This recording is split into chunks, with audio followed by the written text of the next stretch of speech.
हमें आजकल ओपीडी में जिन लोगों को टोटली रिप्लेसमेंट सर्जरी करने की एडवाइस दी गई है, उनका बहुत ही कॉमन क्वेश्चन रहता है कि जो नी रिप्लेसमेंट सर्जरी में जो इम्प्लांट यूज़ होने वाला है, वो कौन से मेटल से बने जाते हैं।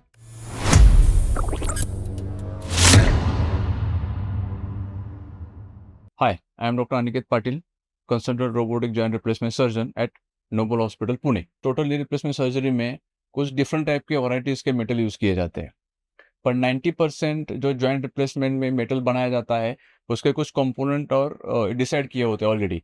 तो उसके अंदर हमारा जो थाई बोन रोड रहता है, फीमर, उसके अंदर जो सी शेप का जो मेटल इम्प्लांट बैठता है, उसका मेटल जनरली कोबाल्ट क्रोम से बनाया जाता है। That is alloy of the cobalt and chromium, and this is all the company make in the same format. Next component है हमारा टिबिया। मतलब टिबिया के अंदर जो हमारे प्लेट बैठता है, उसका कंपोनेंट दो मेटल में रहता है। Either it may come in the cobalt chromium, और सेकंड ऑप्शन हमारे पास वो टाइटेनियम का होता है। देन थर्ड पोर्शन हमारे नी रिप्लेस में यूज किया जाता है वो कुशन। तो कुशन जनरली पॉलीइथिलीन से बनाया जाता है।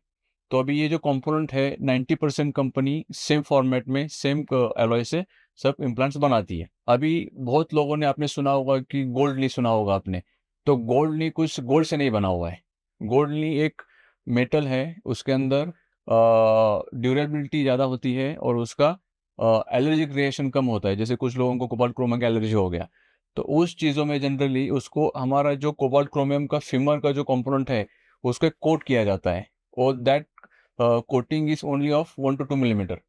और वो जो केमिकल का, वो जो मेटल का कोटिंग किया जाता है, उसका कलर गोल्डन कलर का है, इसलिए उसको इम्प्लांट को नाम दिया गया है कि gold knee. But this is not related to any real gold. Second company एक आती है, वो उसी गोल्डन कलर कलर की तरह और एक मेटल यूज करती है उसके कोबाल्ट क्रोमियम के ऊपर कोट करने के लिए। तो उसका नाम है जिरकोनियम। तो जिरकोनियम को ऑक्सीडाइज करने के बाद उसका नया एक इंटिटी बन जाता है, दैट इज ऑल्सो इनर्ट। जिनको कोबाल्ट क्रोमियम का एलर्जी है, उन लोगों के अंदर ही इस्तेमाल किया जाता है। तो ये ब्लैक कलर का कोटिंग है, दैट इज जिरकोनियम, ऑक्सीनियम। तो वो हम नीचे जो मेन कंपोनेंट रहेगा, दैट इज कोबाल्ट क्रोमियम, उसके ऊपर एक 2 मिलीमीटर का कोट लगा देते हैं, ताकि आपका जो पेशेंट को कोबाल्ट क्रोम का एलर्जी वो नील हो जाता है।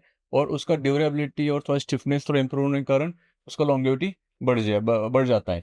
सो बेसिकली कौन से भी नी रिप्लेसमेंट सर्जरी में कंपाउंड कौन से यूज होता है, तो cobalt chromium, titanium, good quality of polythene, and gold और ऑक्सीनियम।